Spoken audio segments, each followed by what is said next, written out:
Cactus Island. There's a guy named Wang Mianzi who's got a lot of talent in Lingshan, and he's the first person in the exam. He was very high-spirited, sarcastic, and many had been taunted by him. On the day he met a Taoist man, whom he surveyed and said, "Your looks are very expensive, but they are offset by your slight shortcomings. If you don't study, go to the monastery. You may become an immortal." "It's impossible to know who's going to be lucky," Mr. Wang scoffed. "All I know is that there are no fairies." The Taoist said, "How can you be so shallow, Cactus? I am." Wang Mian smiled even more at his absurdity. The Taoist said, "I'm not a special fairy. If you go with me, you'll meet dozens of real fairies right away." Wang Mian asked, "Where to?" Dao Shi said, "It's very close." So he clamps the cane between his legs, gives the other end to Wang Sheng, tells him to behave himself, tells him to close his eyes and screams up. And then Wang Sheng thinks the cane suddenly looks like a cloth bag that can hold 5 fights of grain. And then it flies. Mr. Wang sneaked and scratched his hands, terrified and unmoved. In a moment, the Taoists each call stop again. "I'm gonna pull the stick out and put it in a mansion." The loft was heavy, like the imperial family, with a tall platform with a large hall, 11 columns erected at the front and back, and it was huge and gorgeous. When the Taoist pulled him up, he told the boy to set up a banquet and entertain his guests. Dozens of banquets were arranged in the palace. The expanse was dazzling. The Taoist each changed his clothes and waited. Not long after that, the guests came up from the heavens, the dragon, the wind, the tiger, and so on, with instruments. There's women, there's men, there's barefoot. There was a beautiful woman inside, riding a rainbow, dressed in palace, with a child holding her instrument. It's 5 feet long. It's not a violin. It's not a thumbs up. It's not famous. The drinks started, and the food was full. Wang Mian only tasted sweet, and it was nothing like a normal dish. Wang Mian sat quietly, looking only at the beautiful woman, and liked her, lest she never play. The wine was almost drinkable, with one elderly person advocating, "Thanks to Mr. Choi's invitation. Today's a big party. Of course we should have a drink. Please classify the instruments and have a big ensemble in the same category." So they're going to find a partner and play. Beautiful music rings through the skies. The only one who can ride the rainbow phoenix is no companion. After everyone's playing, the boy opens his instrument bag and puts it on the case. The woman held out her fair wrist. "Start playing like a kite." The sound is much louder than the piano. A strong position makes one open to the heart, and a gentle position makes one feel soul-stirring. After a half meal, the whole hall was so quiet that it didn't even cough. Kujang, the dang sound is retracted, as crisp as a drumstick. The cloud and madam are amazing. The crowd said. Everyone got up to say goodbye. And the dragons and the phoenixes were gone. The Taoist priest ranged top-quality betting for Wang to rest. By the time Wang Mian met Li Ran, he was already in the mood, and listened to her music even more. It's not hard to be a big official when you think of your own literary talent. There was a sudden confusion. The Taoist seems to know his heart, saying, "You learned with me before, and then you fell into the world because you weren't strong-willed. I'm not trying to force you, I'm trying to get you out of the murky world. And who knows, you're too deep, too silly to wake up. I'll send you away now, and I won't be able to see you again. But if you want to be an angel, you have to suffer again," pointing to a long stone beneath the stone steps. He asked him to close his eyes and told him not to open them. After that, I whip the stone, and the stone flies, and Wang Sheng's ears are full of wind, and I don't know how far to fly. Suddenly, I thought, what is it like to look down in the sky and see the sea in the distance? And I was scared to close my eyes, but the people with the stone had fallen. Boom! It's like a gull diving. He dives into the water. Luckily, he used to live by the sea and swim a little. At this point, I heard someone clap and say, "What a beautiful fall," in the middle of a crisis. A woman pulled him on board and said, good thing, show's getting wet. Wang Sheng, look at this woman. She's 16 or 17. She's beautiful." Wang shivered from the cold and begged her to bake. The woman said, "Come home with me and arrange it." "Don't forget about me," Wang Shang said. "What the hell? I am a big talented son of Nakahara. I must repay you with my life for being accidentally awkward. I will never forget this." The woman rocked the boat, sailing like the wind, momentarily docked, took out a collection of lotus flowers in the cabin and led him along about half a mile into the village. There was a door facing south in red paint, and after entering, several doors passed, and the woman ran in first. Before long, a man in his 40s invited Wang into the house. "I told the maid to change his shoes and socks, and then asked about his family. I'm not a liar," Wang said. "I still learn how to know my name. Chui Zhenren loves me and invited me to Diangong. I'm easy to become a senior official by doing my work, so I don't want to live in hiding." The man rose in awe, saying, "This place is called Sentinel Island, isolated from the rest of the world. My surname is Huan Wenruo, and I have lived in this secluded place for many years, and I was surprised to have the privilege of being close to a famous person. I have two daughters, Fang Yan, who is 16 years old, and I have never met my spouse.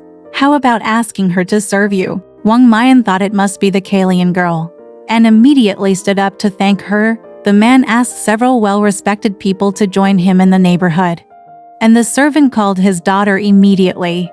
Suddenly, an incense struck, and a dozen or so beauties emerged in a huddle, bright and gorgeous, like a lotus flower in the summer. I met the guests and sat down.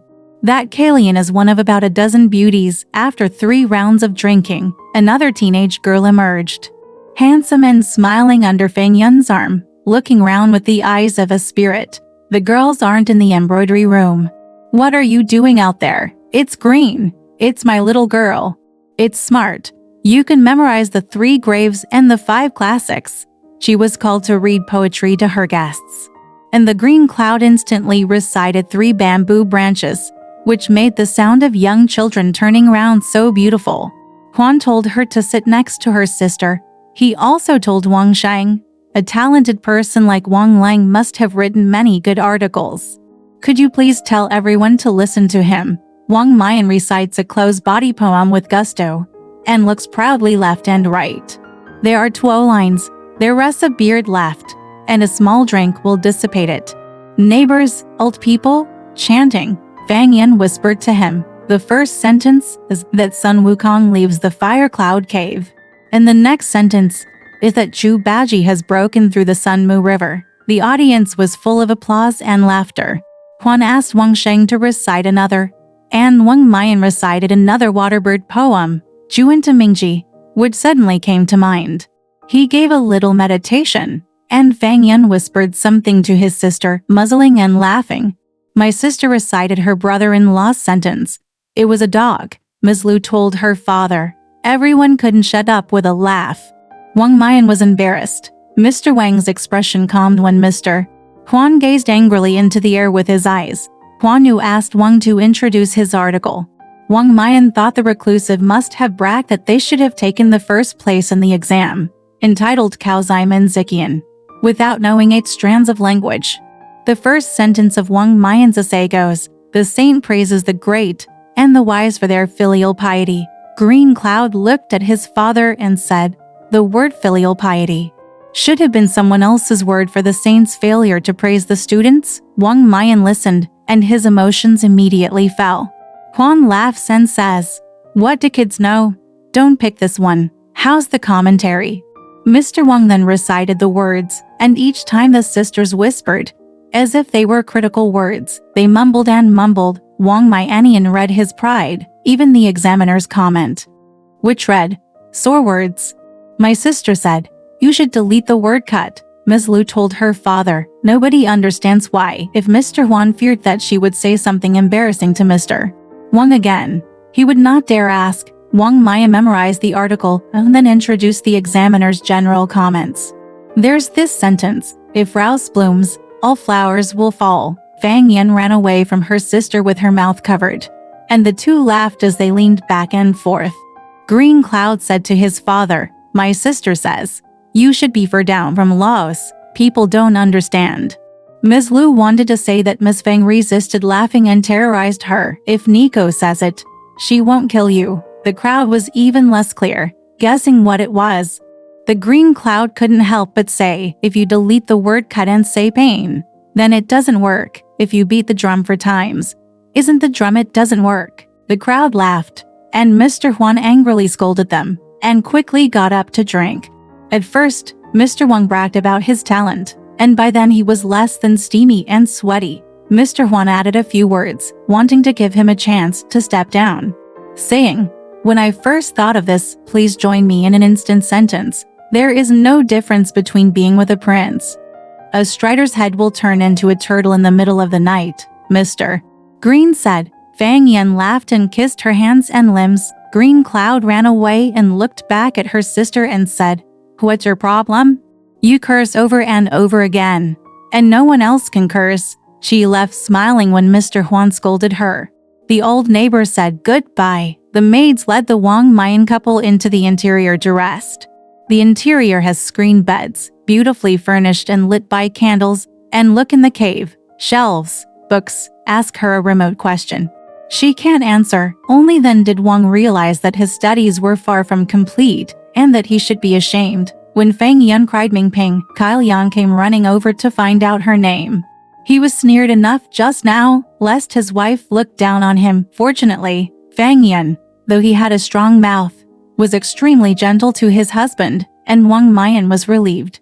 "When I was fine," Fang Yan said, "I have a word of advice. I don't know if you'd listen."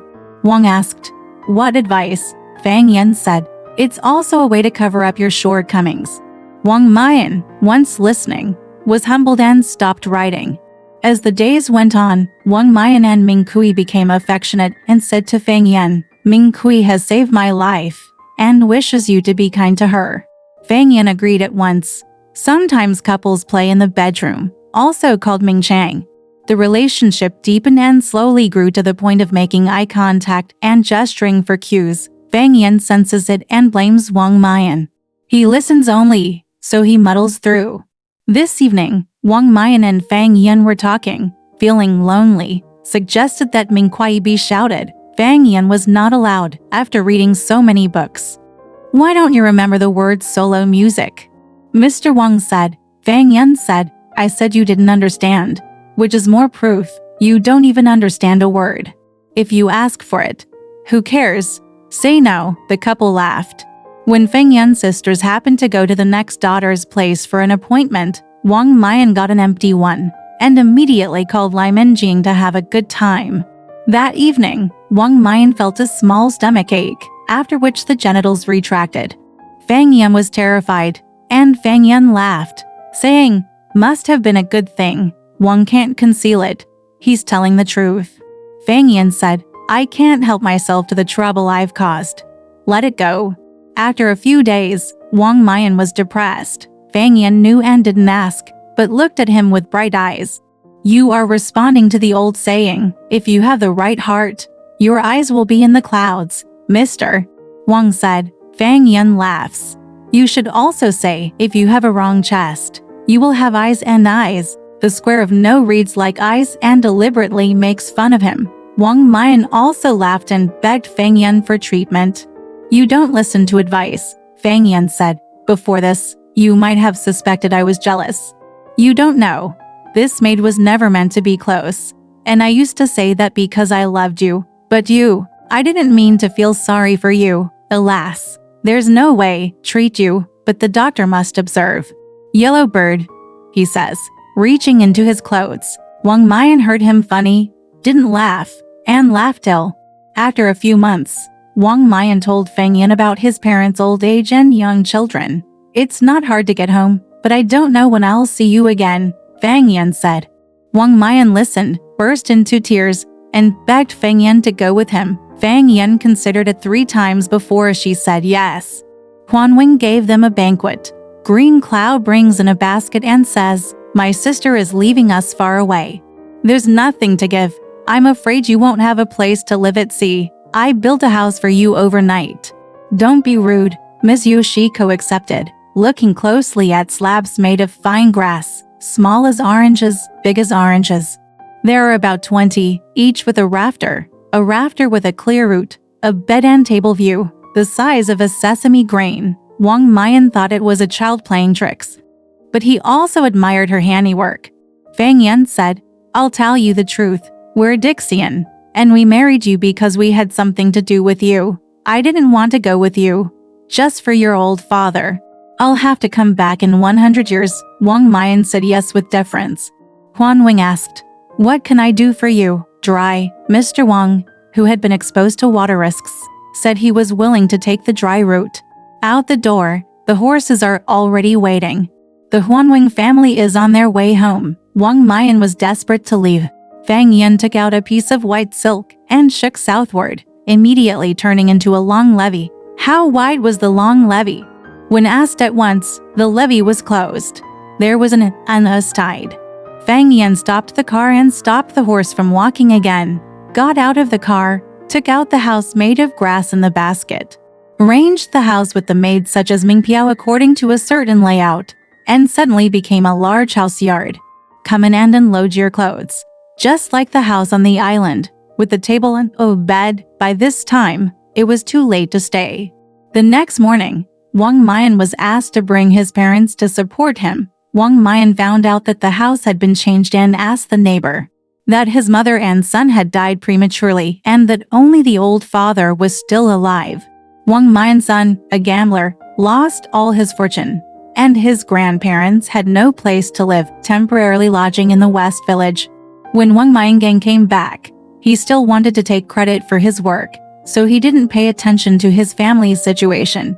It was only with understanding these situations that he felt very sad to think that, although rich and noble, what was the difference between him and a dream flower? I rode to the West Village to see my old father in dirty, broken clothes and poor old age.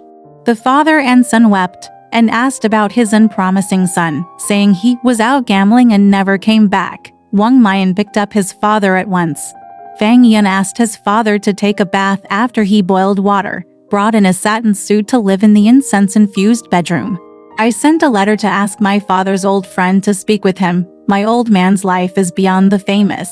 One day, Wang Mayan's son came to him, and Wang Mayan refused to let him in the house, only gave 20 silvers. He was told, "Spend the money on a wife.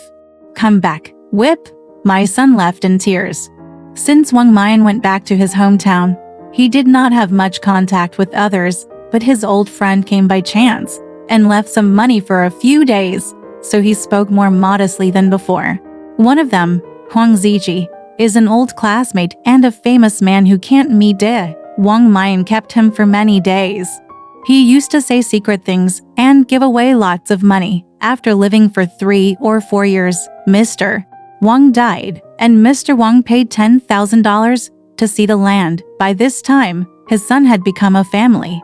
His wife was a strict manager, and his gambling was less, and he met his wife only after his grandfather's death. Fang Yan determined that she could run the shop, and gave 300 liters of silver as the capital to buy the land.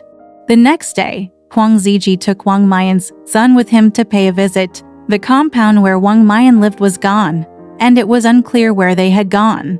As long as there are beautiful people, people will go to hell for her. And what about endless enjoyment?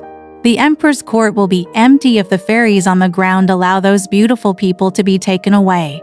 It's supposed to be so that being slight would diminish his Fulu status. Isn't the fairy jealous? That woman's mouth. What a mouth. Alright, this story has come to an end. If you liked it, please give it a thumbs up. Thank you.